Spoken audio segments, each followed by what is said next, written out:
Welcome, useful content community. Creating video content takes time, but you know what takes even more time?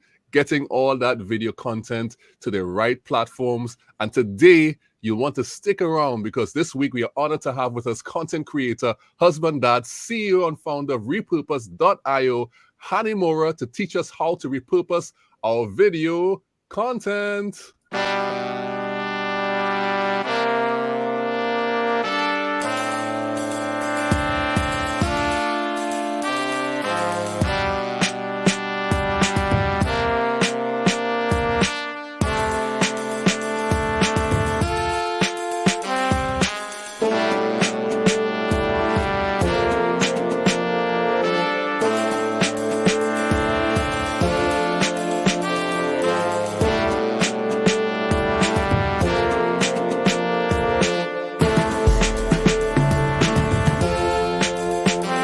Broadcasting live from Relate Studios in Trinidad and Tobago, it's the Useful Content Creation Show with your host, Juma Bannister. This is the Useful Content Creation Show where business owners and entrepreneurs come to improve the content they create by educating themselves with useful strategies and tactics in marketing, business, and content creation. My name is Juma Bannister. I am your host, and I'm happy to be with you this evening. And remember, for those who are in the comments, we are the Useful Content community. We own the bulb emoji, so you can throw your bulbs up just like that. And if you're here live, drop your UCC live hashtag. And if you're here on the replay, don't forget to drop your UCC replay hashtag as well. And for my 150 members strong in my Facebook community, don't forget to drop your hashtag Learn with UCC because we're here to learn brand new things from our esteemed guest. And today I'm happy to introduce our guest who's going to show us useful things on how to repurpose your video content for maximum exposure. Welcome to the show, Hani. Hi, Juma. Thanks for having me here. I'm excited to be here. My name is Hani Mourra from Toronto, Canada, and I'm the founder of Repurpose.io, and I'm super excited to talk about content and how to get all the hard work you put into your content, how to maximize the exposure. Excellent. All right. Well, since you've kind of talked a little bit about where you're from, tell us a little bit about yourself and your journey and how you got started creating content, and a little bit about Repurpose.io too, if you want to do that. Yeah. So I started creating content. I'm a big video guy. Even as a kid, I grew up always loving to edit videos. I've always been in love with video. I'm also a software engineer by trade. And I started blogging in around, I think it was 2009. That's when I started blogging and teaching about video marketing. I make a lot of YouTube videos, putting in my blog. But I knew I wanted to take it next level. Long story short, I wanted to kind of incorporate my software skills with my video, passion for video, and started building some automation tools for WordPress, and then now we've evolved into building these automation tools for content creators to repurpose to all different platforms.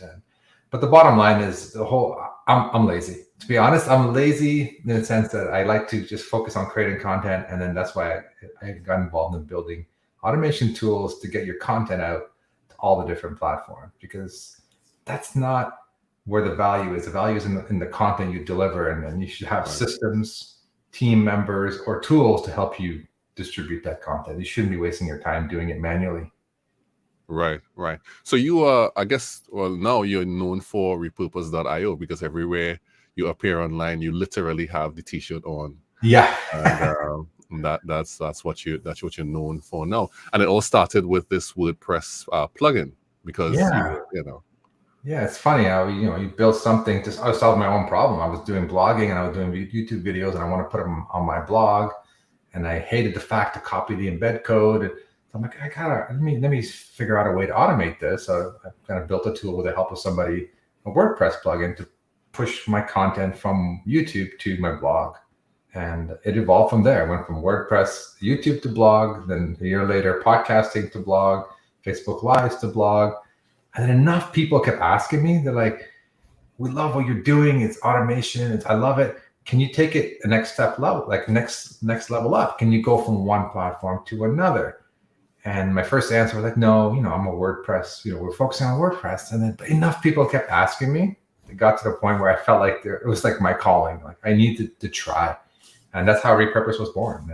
The first thing it did is took an audio podcast, turned into a video, and pushed that to YouTube, all without like lifting a finger. And then that's how I got excited. I was like, wow, this is the beginning of something magical. And that was 5.5 years ago with Repurpose. That's how it started. Just enough people were asking me to do it. And I just said, let me just take on this challenge and figure it out. Right. Excellent. Let me just talk to the community for 1 second here. Good evening, Gabe. Gabe is saying hello, everyone, and he's throwing his bulbs up as we should do when we come to the Useful Content Creation Show.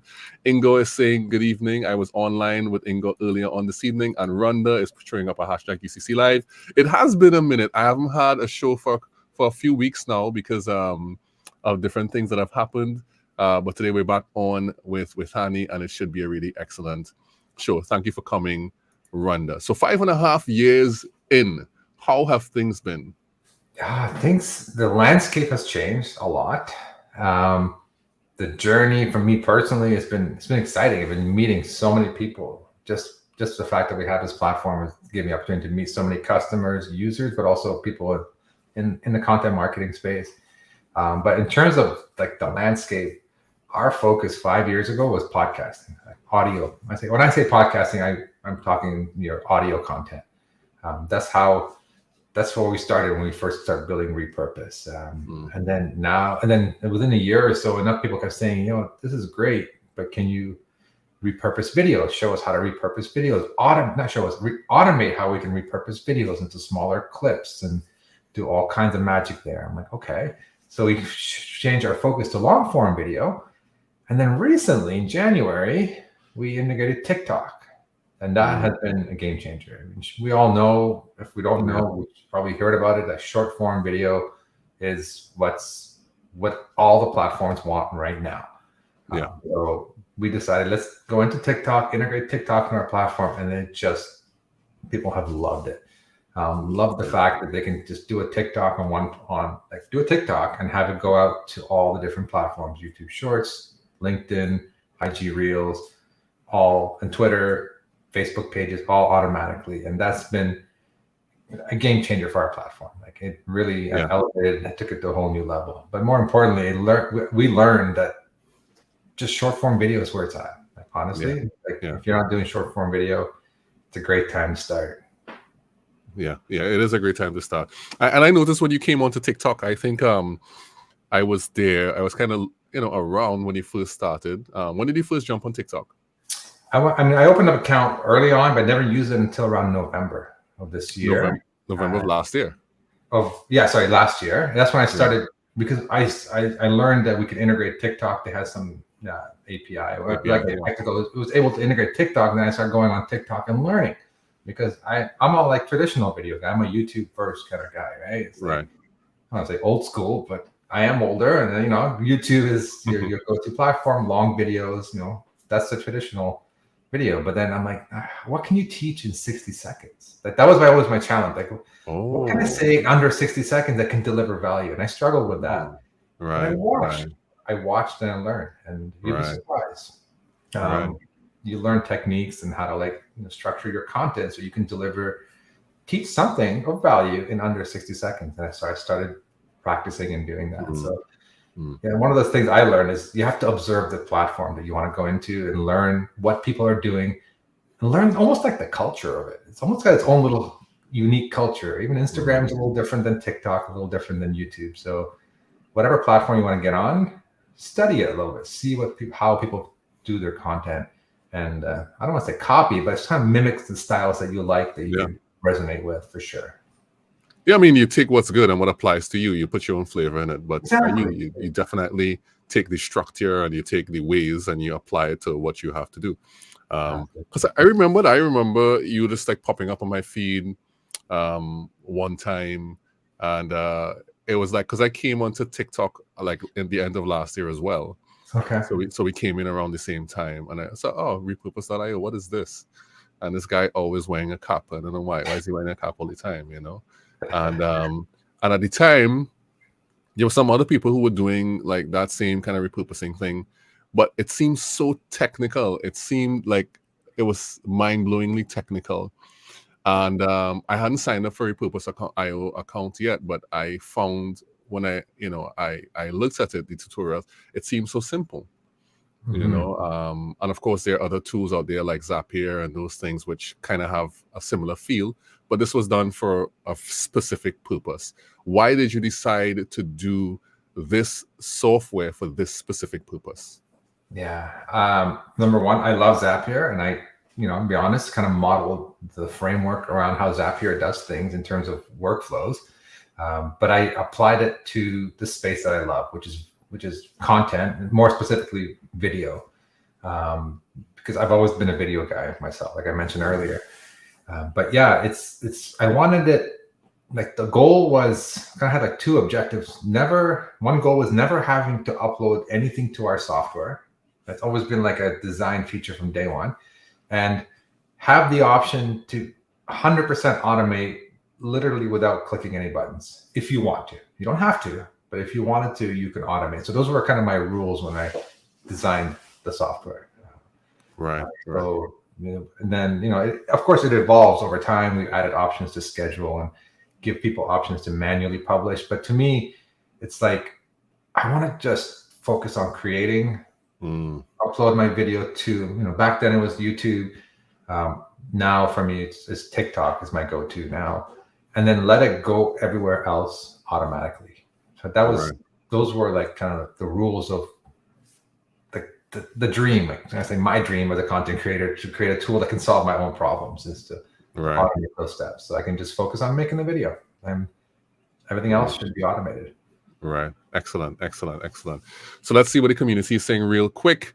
Andrew is saying, good to have you back. It's good to be back, Andrew.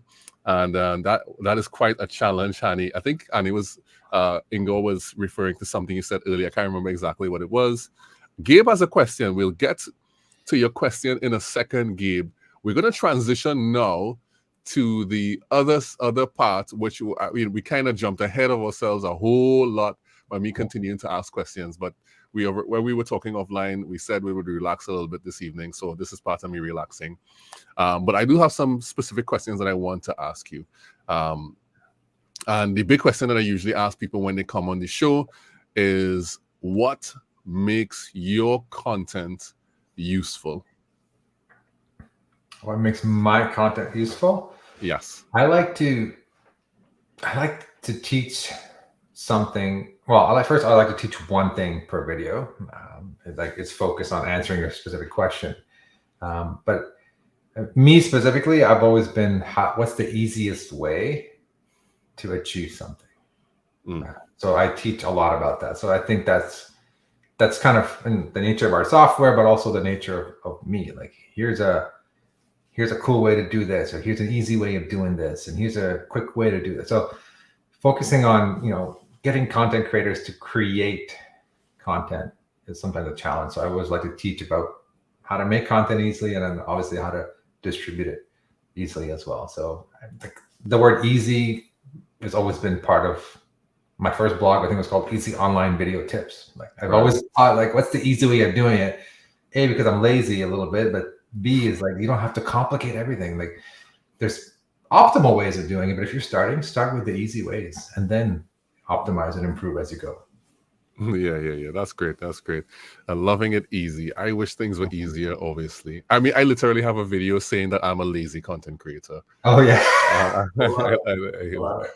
I literally say that. I mean, and for the same reasons, too. It's like there are things that you want to focus on, and the other things, oh, gosh, I don't want to do those things. I wish I could not have to worry about it. Let me just say good evening to Shannon. Good evening, Shannon. Great to see you. All right, so for those who we've said repurpose.io several times since we started, and some people may still be wondering, well, what is repurpose.io? Is that some kind of robot? What is it? So please explain to us, what is repurpose.io? Okay, it's a web-based software. You just need a browser to log in. You create an account.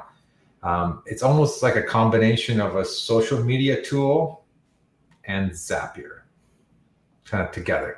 So what I mean by that is you go in and you connect your social media accounts like you do with any kind of scheduling or publishing tool, your TikToks, LinkedIn, Facebook, YouTube's. And then instead of going in and clicking publish to these platforms, you make these workflows. We call them workflows. They're like magic recipes that take the content from one platform, does something to it, maybe makes it vertical, makes a clip, or maybe just takes it as it is, and then it sends it to another platform for you. So there's no files to download, no files to upload. It takes it from one, does some magic if you wanted to, and then it publishes it to another. And you can fully automate that if you wanted to, meaning you don't have to log into our software, or you can go in and publish or schedule specific pieces of content or clips from those videos on specific dates. So that's why I call it like a social media tool combined with Zapier automation, all in one. It's a content repurposing platform designed for audio and video. Like it's focused on audio and video right now. Right. It's a new name. It's a new name, basically. Yeah. it's a new name. Okay, great. And I'm really curious because many people have different definitions of what repurposing is. What is your definition of repurposing content? I love that question. To me, repurposing is taking a piece of content and transforming it into something else. Distribution is putting it on all different platforms. So like repurposing is an act of changing it up. For example, taking a video into an audio, taking an audio into a video, taking a full video into clips, turning a video from this way into a vertical.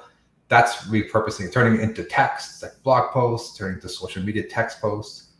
All that is, to my definition of repurposing. You're transforming the content without having to create new content. So you're taking something out of the existing content. And then the second half, which to me, they go hand in hand, is once you repurpose it, you want to distribute that content to all the different platforms in the different formats. So you want it as an image, as a video, clip, etc., as a blog post. So my definition is there's got to be an act of transforming content without having to create it from scratch. Right. So the content has to be changed in some way or transformed. Yeah. You've already created it. You've already done a video. Then you're making little clips. So you're turning it into a blog post, etc. So that's the transformation happens when you repurpose. That's according to my definition. Right. That's the Hani Mourra definition. I like the definition actually. So is it wise to have a repurposing plan even before you start creating the content? And if so, what would a plan like that look like? Yeah, that's a great question. If you are planning on doing long form videos, like if you're comfortable doing long form, to me, my definition of long form is anything over a minute. So if you're doing a traditional long form video, if you can structure your video in a way that you're going to repurpose it into smaller clips, that's going to save you a lot of time. Because it's going to make the process of choosing those, 1 minute clips, for example, a lot easier if you structure your content. And a simple example can be, okay, I'm going to talk about, here's 3 ways to repurpose your content. Here's way number 1, and then you talk about that. So by organizing structuring your content, then you know exactly that I have at least, if I'm talking about 3 ways to repurpose, I got 3 clips at a minimum that I can pull out without having to struggle to find that. So planning definitely helps you repurpose, especially when you have longer video to short form video. Right. If you're doing short videos, you don't really need to repurpose in a sense. All you're doing is once it's short, you can distribute that to all the platforms. That's what I do. It's super easy. Don't change anything. If it's already short, it's already vertical, it's under 60 seconds.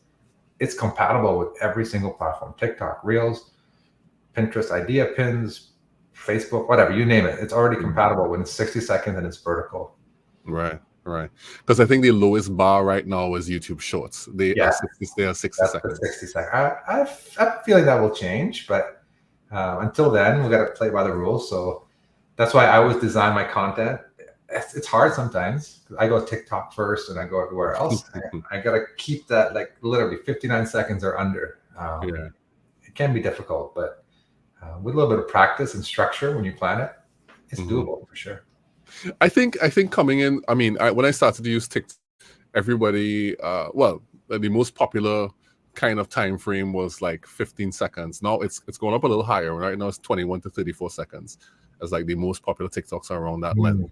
But I have always kind of gone over the minute. I've been like 2 minutes, 1 minute and something. And what happened is that when I started to do reels, I realized I couldn't. At the time, reels were only 60 seconds. I realized I couldn't bring it across, and I was so disappointed. So many of the videos I made for TikTok that was so good, I couldn't use them on reels. And so I understand why you would want to stick to the lowest number, the lowest common denominator. Yeah, I mean now reels is allowing up to 15 minutes, which is great. I mean, I wouldn't recommend it. Like still, like it's still a short form platform. A short video is still going to perform better, right? It's the rule of the percent watched rule that you hear about everywhere. Right? The longer the percentage they watch, the better. It's a signal that the algorithms like your content, or well, people like your content, so they'll show it to more people. So the shorter it is, the more likely that 30 seconds of the 1 minute videos is half the video. So you get better stats that way, which helps get more visibility. So yeah, I keep it for now 60 seconds or under. And sometimes I talk a little quickly to get my point across, but it's okay. I'm not a big fan of trends too. It's like, that's why I think a lot of people do these trendy type videos and they keep them under 20 seconds. But I feel like, I don't know, it's my nature to teach something, to educate. Right. And that a minute, it's just enough time if you really squeeze it in. Yeah. Watch time is so important. So important. Yeah. And I know you've become a professional at doing it under a minute. Practice. Sometimes I talk fast. Some people say, how much coffee did you have today? I'm like, I just had my regular double espresso. But it's practice. It really is. And in the beginning, it was really hard for me. Right. I talk a lot. If you let me talk, I'll talk a lot. So I got trained to just do an intro / hook, and then do my 2 or 3 bullet points, and do my call to action. Just really get into the habit of structuring my content. And anybody can do it. It just takes a little bit of practice. Right. Okay, I'm gonna ask a controversial question. It shouldn't really be a controversial question, but it might be, depending on who's looking at this now or thereafter. So we've been hearing over and over again, people have short attention spans. What has been your experience, and what is your opinion on people having short attention span? Yeah, no, I agree. I mean, I think the problem is it's like too easy to switch videos really quick. Like the platforms make it almost too easy to swipe. But I mean, it's just people's attention spans are getting shorter and shorter and shorter. And I think it's probably the platform's fault that out there. We're training the people to be like that. But that's the rules of the game, in a sense that we as creators have to play by these rules. Just the rule is people have short attention spans, and I agree with that. And you want to tailor your content so you catch their attention in the first, they say less than 3 seconds. You have to make them stay on your video. Right. So there's a lot of tips on that. So yeah, I agree. I don't like it. I worry about my kids and the next generation's attention span. But as a content creator, yes, I have to make sure I catch your attention in the first 3 seconds, or I know you're just swiping. You're moving on. Right. Infinite scroll. Yeah. We're all guilty of it. Yeah. I tend to disagree with the short attention span thing. Not because it might not be somewhat true, but I don't, when I explain to people why they should make short form content, what I do say is that the reason you want to make your content short is because you want to get in the habit. And it's the exact thing that happened to you when you first started. You couldn't see how what you wanted to say could be delivered in 60 seconds. You want to get very good at delivering your message in the shortest possible time. And the constraints of the platform has made that a make or break moment for a lot of people. It's made people get better at delivering their message, finding a structure, finding a system to deliver their message in the shortest possible time. And we know the short attention span thing is possibly not a huge deal because people watch YouTube and they look at what has value to them. If you go on TikTok, obviously you're going to end up in a situation where you're going to be swiping and swiping, because that's just the nature of the thing. It's like you're going to go into a death scroll eventually. But I'm sure what it has done for you, it's made you a better content creator, right? And and so even if you decide later on to expand that into a longer format video, you still have the techniques and you still have the know-how to keep somebody's attention over a longer period of time. And so that's just my take on it. And that's what I tell people. Even though I may think to some degree we are impacted by short form content and having shorter attention spans because of the scrolling, how the scroll is an infinite scroll. That's just my opinion. No, I agree with that. I like that. I like that answer, because it's a skill that you develop even for longer form video. Because even if it's long form video, you still got to catch their attention in the first 3 seconds, or they're moving on to the next video. So it doesn't matter the fact that it's short or long. Every part of the video has to keep their brain and mind, their attention, that to grab their attention the first few seconds and to keep them engaged. So you're 100% right. 100% right. It's a good skill to have, and a good skill to deliver your message in under 60 seconds. It's a good way to, short form video helps you practice that. Yeah, definitely. All right, so suppose I'm a company, right? And I'm sure you've probably would have been asked this question at some point. Suppose I'm a company and I produce a lot of content that is long form, like I have a live YouTube show or something like that, and it's been doing pretty well, so then why should I care about repurposing that content? Yeah, that's a great question. So you want to, like, some platforms don't allow you to, well, the goal is to be on every single platform. And the reason why, again, in my opinion, the reason why is people, especially if you're a company or any kind of brand, or even if you're like your own brand, like you do coaching, consulting, people are going to look you up on their platform of choice. Right? And you can't just say, hey, go look me up on YouTube. But if they're not YouTuber, not YouTube, they're not active on YouTube, they like to spend time on TikTok or different platforms. You need to be on the platform where they are, not the other way around. So the fact that you can take content that you've already created, and if you can take that long video and put it on all the platforms, that's great. But there's limitations on some of the platforms, so you can't put more than 15 minutes here, more than 10 minutes here, 2 minutes on Twitter, whatever. So the fact that you can take a long video, cut it up into smaller videos, lets you be everywhere on those platforms to meet their restrictions, but also so that people can find you and also learn from you on those platforms. So that whatever you do in terms of cutting a long video into short, still has to have value and meaning. You can't just take a random clip. You got to deliver value in there. So I guess, I mean, the bottom line is you want to be everywhere where your audience is, or where your potential audience is hanging out, not force them to come and look for you on one platform. Yeah. I hear you on that. And I guess the platform makes it much easier to do that. Yeah. To move from the long form video and long form audio into something that is smaller, more palatable in smaller chunks. Yeah. So that's and good. The consistency as well. Like, it's a great way to keep posting regularly on the smaller platform. Like YouTube, you don't have to post every day, but some platforms, if you post every day, and you're getting traction on those platforms with people, like engagement, likes, comments. Right. The more consistent you are, the more likely you'll show up in other people's feeds as well. So yeah, to be consistent, making a lot of videos every day is tough, but if you take clips from existing content, it's a lot easier.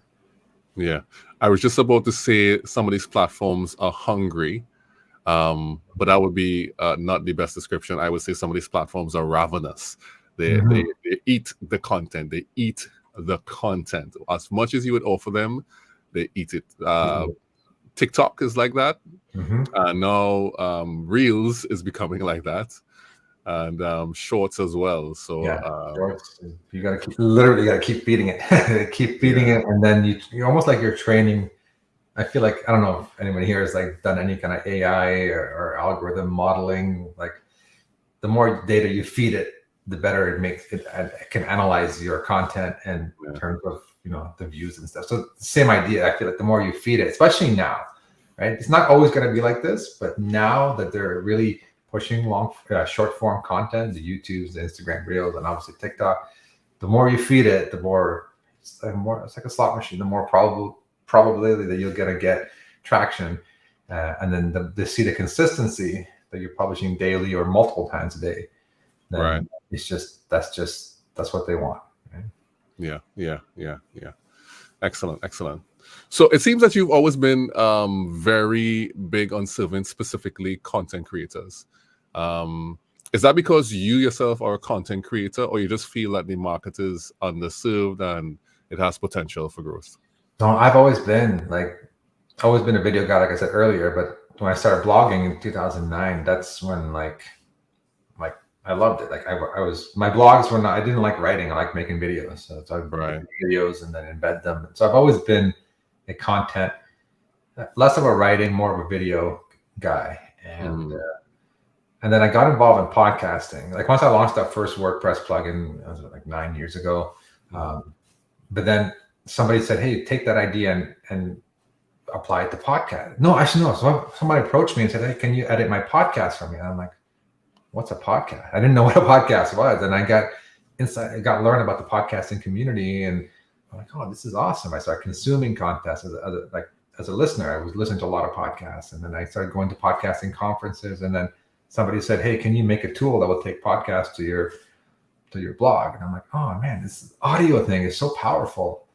Like I feel like I know the person way more than somebody I've been following on YouTube. So, and I started having a deeper appreciation for audio content. So that's why this platform is initially actually started on audio-based repurposing, taking audios and putting them on social media as videos, and then we started adding the video to video repurposing. So I love the audio podcasting. The people, the community, I met a lot of people, a lot of different podcasting platforms, but more importantly, me as a consumer of audio content, I feel I know the person a lot more because they're in my ears on a weekly basis as I'm going for a walk. I have a better relationship connection with the person than people I follow on Instagram or TikTok or YouTube and whatnot. So it's a whole level of connection that's different than just video. Right. So that is so in your opinion, like a podcast is obviously the only way we can create long form audio content right now. Or I guess you could do audiograms and make them long as well, kind of way. Yeah, you could. I mean, from an effectiveness point of view, no, you probably want to do like short bite-sized content, like bite-sized audiograms from your podcast. You don't want to put a whole hour audiogram. No one's going to sit and watch it. Right. People who listen on the go want to listen through their phones, through Spotify or Apple Podcast or Google or whatever their favorite podcasting app is. But they won't listen on the go. They're not going to have a YouTube video playing. So little clips are meant to kind of tease out content and get exposure on social, but really the goal is to get them to subscribe to your podcast. And once they listen to it, listen to a couple episodes, if they like you, they're going to subscribe. And when they subscribe, they get notified every time you publish a new content. The app will pop up, a new episode. And then you build that relationship, and it's all taken care of for you. I mean, you just got to produce the content. Right. You're just gonna produce the content. No, I mean, like notifications. So you don't have to email every time. Like, I've subscribed or follow your show or anyone's show on Apple Podcasts.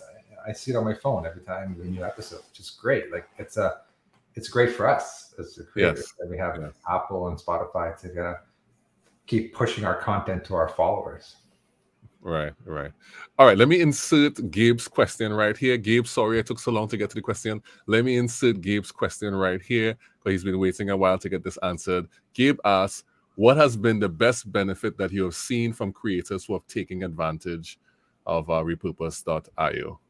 And I've heard some crazy stories, and I'm not going to say this is everybody, but right now, like I said earlier, the short form video is the hottest thing. Not a trend. It's just the hottest way to get the most exposure from your content. And I've heard of several different occasions where people who already have content on TikTok, they pushed the latest one. It pushed 163 videos on TikTok to YouTube Shorts, beginning of August. And it kind of does it on every hour. So 1 to 2 hours, it will publish a video through our platform.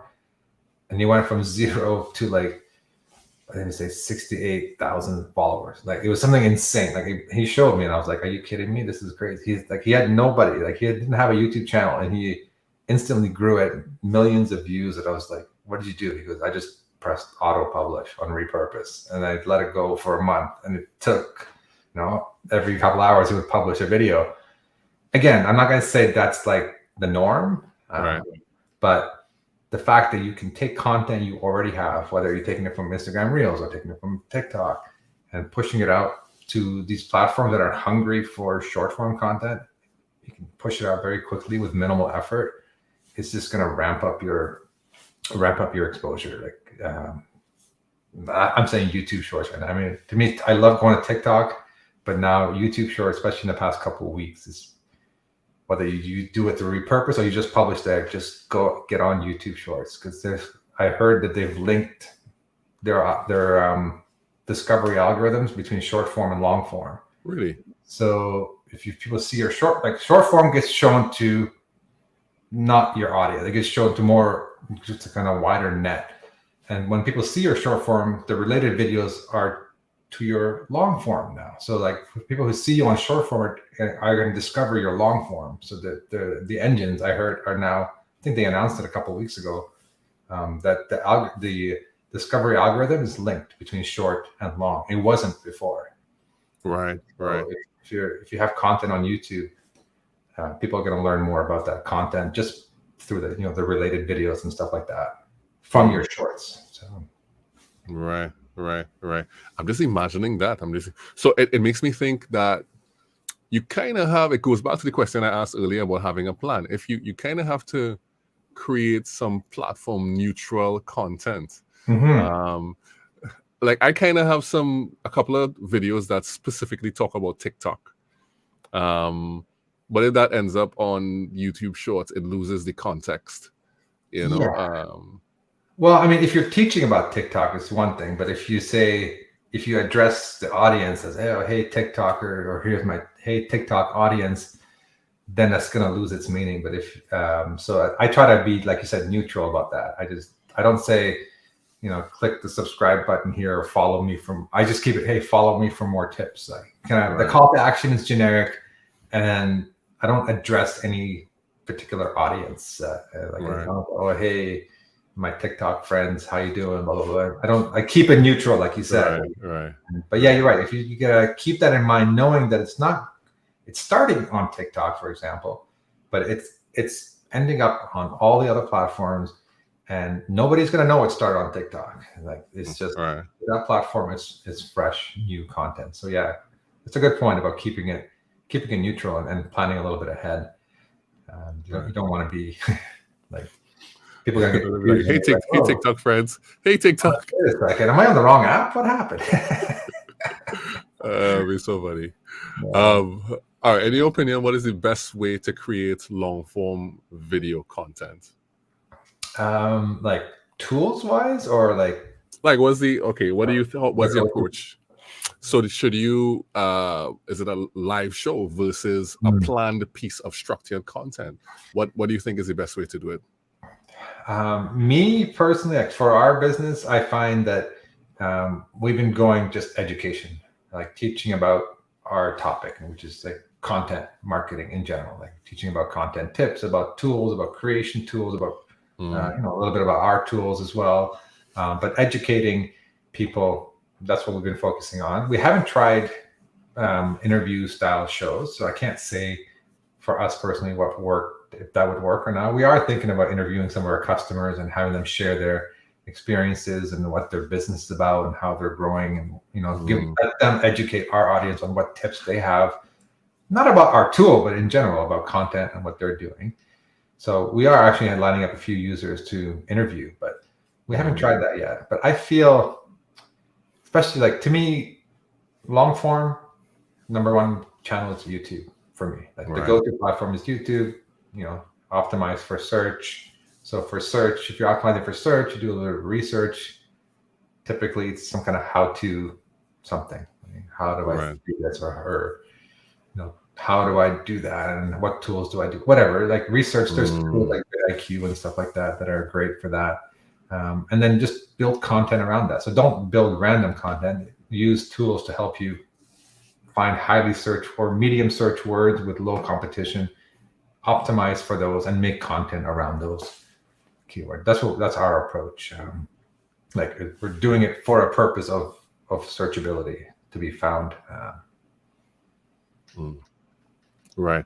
And so I signed up for the platform, and I realized that some of the platforms you can they can be a source, and some can only receive content. Because I am so much on LinkedIn, I'm like, I put all of a lot of content on LinkedIn, and then now I'm finding out, oh my goodness, I can't take anything from LinkedIn. Yeah.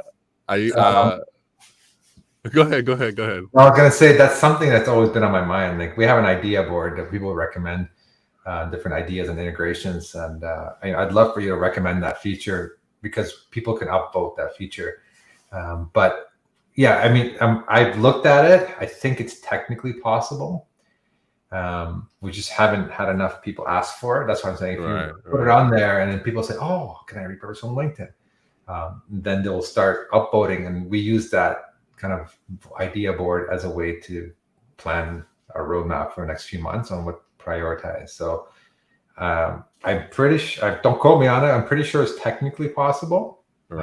So we just need enough people to kind of push it up so we can prioritize it. But yeah, like you said, like YouTube's a source, Facebook's a source, Zoom recordings are a source, TikToks are a source, Instagram is a source, but LinkedIn's not a source. It's a destination. But it's a destination, yeah. I'd love to see it a source too. So please do put that on the board, and I hope people upvote it so we can get it into our queue. Right. Are these always lives? Like you were thinking of repurposing the LinkedIn lives, or just in general LinkedIn videos, or both? Well, here's the thing. I don't know. Maybe I'm a strange kind of case. I sometimes I make content specifically for LinkedIn. Okay. Yeah, and then I would, depending on how the content goes, I will take it and I could use it in other places, like on Facebook and and on other platforms. But I generally the LinkedIn content generally does not make it across the TikTok and Reels, mainly because it's kind of done in a LinkedIn way. I don't know how to explain it. It's kind of done in a LinkedIn. The culture is different. Like it's a different style. I know what you mean. Like TikTok has its own style. Yeah. The TikTok videos work really well on LinkedIn, but the LinkedIn videos are kind of like, the TikTok people don't like them so much, and that's what I've noticed. So, so maybe being a source, it'll probably be a source for Facebook in my mind, not necessarily TikTok or Reels or Shorts. That might be the case. And the last thing I noticed about it is that you have to have a business account on Instagram. Is there any reason for that? Yeah. So we're going to clean up the wording a little bit to make it more clear. So we learned, again, these are all limitations on the platform, not us. So in order to publish 2 Instagram Reels, Instagram/Facebook requires you, or Meta, I guess it's called now, requires you to have a business account. Not a creator account, but a business account. It's free. You can switch it over if you want to. We've switched over our accounts, but that's just a limitation on the platform. But that's only publishing 2. If you want to repurpose your Reels from Reels to somewhere else, you can do that with a creator account. Right. So you don't have to have a business. You can leave it as a creator account, and then you can still repurpose the Reels from there. So I think our wording is, because we learned that pretty recently, so we haven't updated our wording. But so 2 Reels means that you need a business. From Reels, you can get away with a creator account. Right. And it's all platform limitations. Like a lot, sometimes it's like I just want to do something. We get a lot, like it's the most requested feature now. Can you publish to Facebook Reels?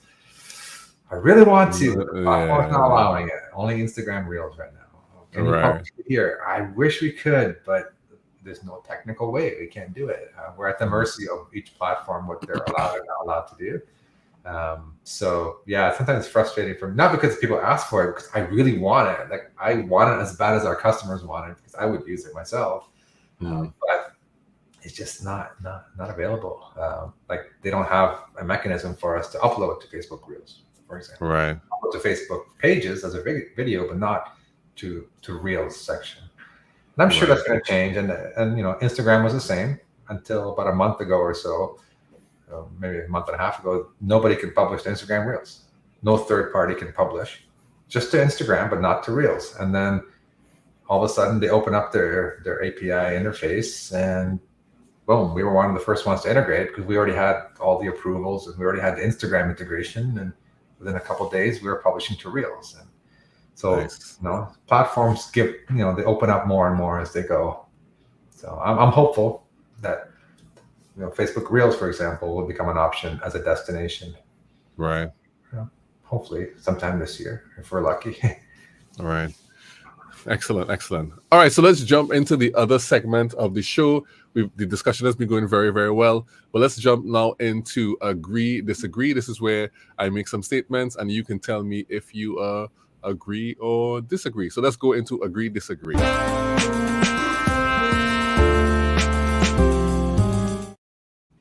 Okay, this is agree, disagree, where I make some statements and then Hani can decide if he agrees or disagrees with them. These statements are not reflective of what I personally agree or disagree with. They're just general statements, and some of them may pertain specifically to you, Hani. All right, so the very first one, which is a question I ask everyone, is this one. Agree, disagree. Passion before skill. Agree. All right, passion before skill. People generally agree with that, so that is not an uncommon answer, which is I don't know if that's good or bad, but that's just how it goes. Agree, disagree. Creating content is fun, but teaching someone how to create is more fulfilling.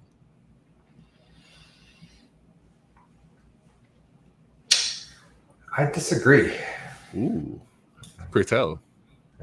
I feel, creating is fun for me because I'm teaching something. It's not necessarily how to create content, but I'm teaching something. I have this teacher mentality, and I love to teach. I love to enlighten people with things that I learned from other people. So yeah, I just feel like making content that teaches people something that's not necessarily about how to create content, but something is definitely, for me, fulfilling. All right. There we go. Agree, disagree. All business owners or CEOs should be the chief marketers. Ooh, I disagree. Why? Disagree. I used to be, put that hat on, and I'm learning now that I used to be the face of the product kind of all the time in all the videos, and I'm slowly okay with not being the face of the product. Why? Because we get more content out that way. Right? If I'm not the one that's not the bottleneck of the company, and when it comes to creating content consistently, then I'm all for it. Like, I'd rather have someone else do it and represent the brand properly, even though it's not me, as long as we're producing content regularly. Because I was always the bottleneck. So if you, especially as the owner, you're trying to put too many hats on, you can't, and you're going to be the bottleneck for something, whether it's your content or whether it's something else. So it's okay to let that part go. Okay, I hear you. Maybe I should do that. I struggle. I just literally a few months ago, I started getting somebody on board to kind of take over that role. And you see them in the videos now. It's not only me, especially on YouTube, it's somebody else doing the actual content. I was nervous about that. I was nervous for the past 9 years between the WordPress plugins and Repurpose. I was always the face. You see my face everywhere on the videos, but it's just leveraging, still the same message, just leveraging somebody else to deliver it. Right. Has that how did you train them? Did they? How did that go? Well, it was actually a repurpose. It was a customer that reached out It to was me. they repurposed. Yeah, it was a customer, and they said, I know the product really well. I love it. I'm looking for this. Do you have any opportunities? And I said, yeah, I'm looking for somebody to kind of take over, kind of be responsible for the, email copy, anything outgoing to the customers, including videos. And I saw he's done some videos before, and I'm like, yeah, I don't know. I just tried it out, and I was like, it took me a while to get comfortable with the idea. And once I did, I saw the videos that he was making. I was like, yeah, this is perfect.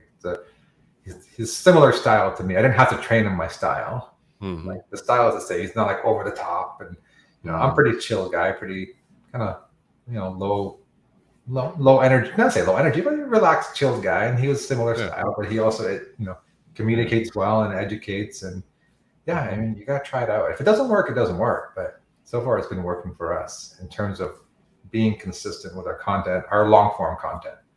Right. I'm actually looking for probably someone to do the short form. He's not comfortable with the short form, just not as experienced, and I'm not as consistent as I should be. So looking for someone to fill that role. But yeah, as a business owner, you want to do everything. And I know like your face is, I say your face, but your face is part of your brand, especially starting off when you're, relatively small business. And but it's very freeing to know that there's still content. The purpose of content is to drive traffic to your business, right? Awareness and traffic. So whether it's you, whether it's somebody else, as long as the message is there and they're doing the right, consistency and optimization on YouTube, for example, it's doing its job. Right. I was about to ask a question. It just flew on my brain. Anyway. Sorry. It's all right. Agree, disagree. You shouldn't do a job you don't enjoy. Yeah, I agree. You gotta love it. You gotta love what you're doing. Because there's ups and downs. There's always ups and downs. I know from what I do software, it's ups and downs, like software business. Any kind of business has ups and downs. If you don't have the joy, you're not gonna survive. Like you're not gonna fight through the tough times. Right, definitely. Good evening, Yolanda. Just dropping in. Good to see you, throwing your bulbs up in the comments. Good evening. Good to see you. Let's get back to agree, disagree. Agree, disagree. When you're just starting on social media, you should limit yourself to just one or two platforms. I agree, but there's a side note. I agree. You focus on one or two platforms. If you're doing long form, I say go YouTube. If you're doing short form, go TikTok. But then repurpose everywhere else. Right. And that's my strategy. It's like focus on optimizing your content for that one platform, but still put it out on the other platforms, whether it's someone on your team or like a tool like Repurpose, or even if you're doing it manually, you still want to be everywhere, but do focus on one, because like we talked about earlier, the culture and the hashtags, that what works to get you the most exposure on that platform is on YouTube is one thing, on TikTok it's a little bit different. So study it, learn it, focus on it, and then just put the other content, just repurpose that to the other platforms as short form or long form, or repurpose it, but focus on optimizing on one platform. Right. I hear you. I'm thinking about it now. The more I'm talking to you, the more I'm thinking about how the tool could be used in a real sense. It's interesting. It's going through my brain. Okay. And lastly, agree, disagree. And this is one that we ask everyone. On social media, you grow more from doing rather than consuming. Yeah, 100% agree. 100% agree. You practice, you do, you see what works, what doesn't work. And then, you do more of what works. But you do consume, though. In the beginning, you should consume. I think I mentioned earlier, when I started my TikTok, I was consuming, learning the culture, the style, and then just to put your own twist on it and start pushing out and see what works for you. Because what works for someone else may not work for you. It's true. Facts. And that was agree, disagree with Hani Mourra. Thank you so much, Hani, for playing our game of agree, disagree. What is the next big thing for Repurpose.io? Oh man, we have so many exciting things that we're working on. Well, that's in the queue to be worked on. I can't wait to get worked on. Things like automatic scheduling. That's one big thing. Right now, you can publish content and it goes out right away. You can schedule yourself on a certain date, but if you can have predefined times where you can say, hey, you know what? My Instagrams, I want to go Monday, Tuesday, Wednesday, 9 a.m. And then it'll automatically add to those specific times. So like more automation to the scheduler so you can really be hands-free. That's something actually we're going to start very soon on that in the next couple of weeks.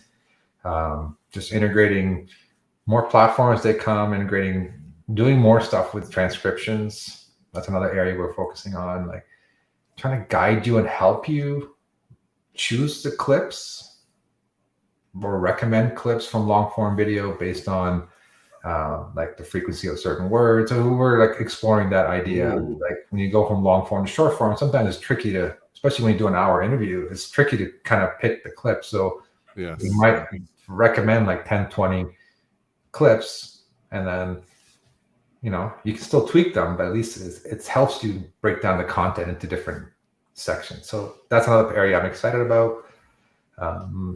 Man, I can try to think off the top of my head. We have like our backlog in Trello. There's so much good stuff in there. I want to tackle it all, but it's all about doing.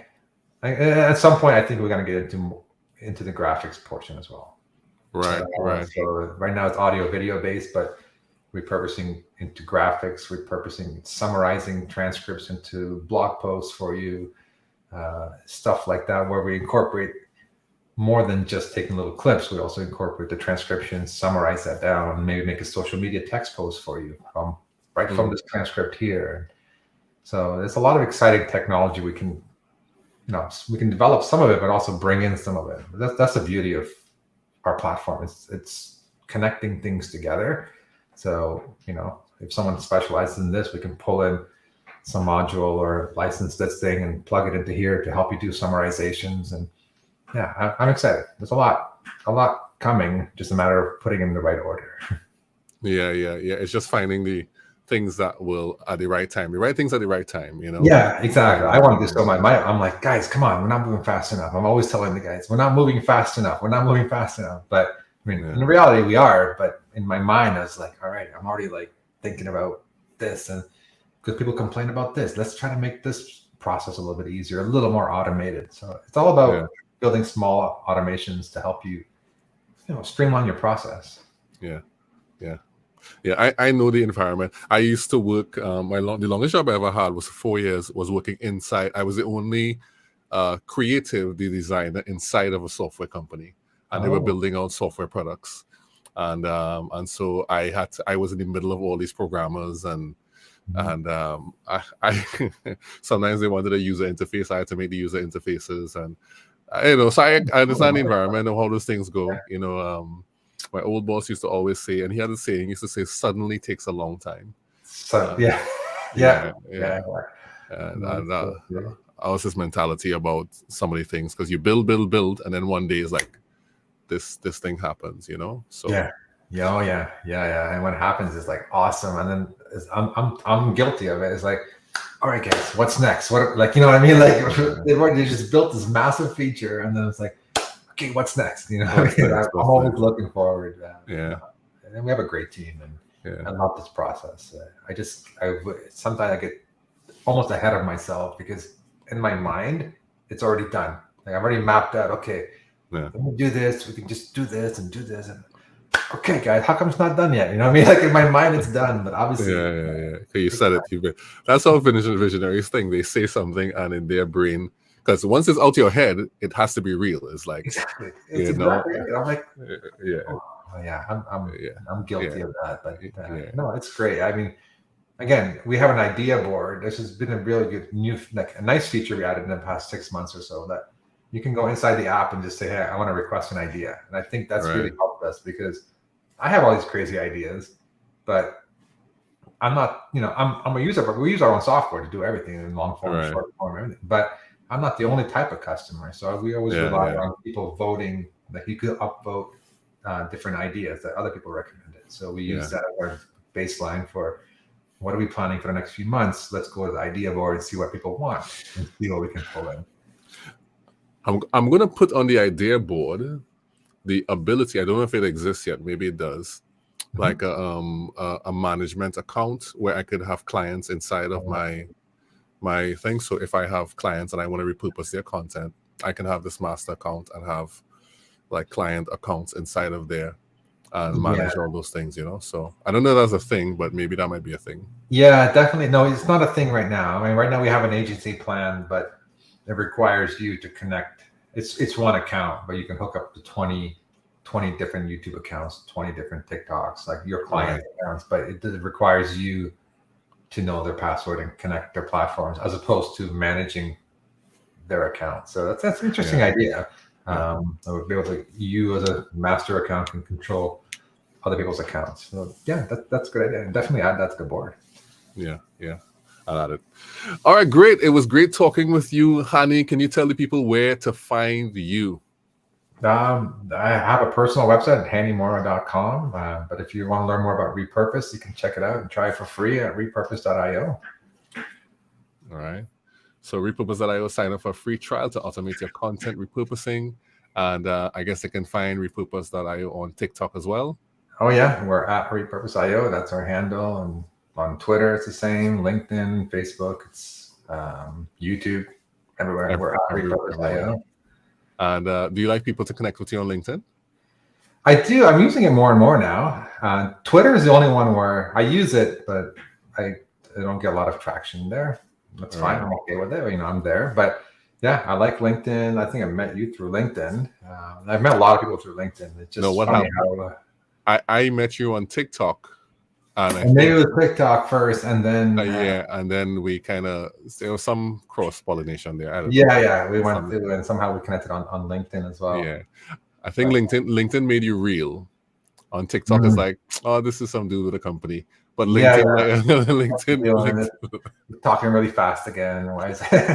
But yeah, no, I hear you. Yeah, it's like platforms have like, there's a different vibe, a different energy on each platform, and But I'm really honest. I know we're running late, but I know TikTok always to me seemed like a dancing platform when it started. Maybe it was, but I've met it's almost like the LinkedIn to me. I've met so many people where had one-on-one conversations and it's like friendships, but like met a lot of people where it's just they're like real people, and they're down to earth, really cool people. So I find TikTok is very interesting that way. It's like there's a community, a very good community vibe. Just like LinkedIn has this community vibe, TikTok has that vibe. And I feel like everybody in this content space seems to know each other. It's like, oh, this guy, that guy. So there's a big sense of community on TikTok as well. So if you're not on there, I highly recommend it.